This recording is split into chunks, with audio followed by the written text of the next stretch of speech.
আজ বাবার একটা বিয়েবাড়ির নিমন্ত্রণ ছিল। যেহেতু এই বিয়েবাড়িতে বাবা একাই নিমন্ত্রিত, তাই বাবা আমাদের বাড়ির সবার জন্য মটন এনে দিয়ে গিয়েছিল।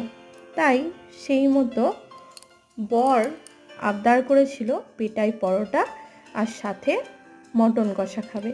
তো বরের আবদার মতো আজকে আমাদের বাড়িতে মেনু হয়েছিল পেটাই পরোটা আর মটন কষা।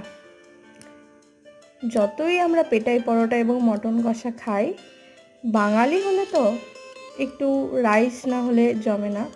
তাই সেই মতোই ঘরে থাকা বাসমতি চাল দিয়ে আমরা একটু স্টিম রাইস বানিয়ে নিয়েছিলাম।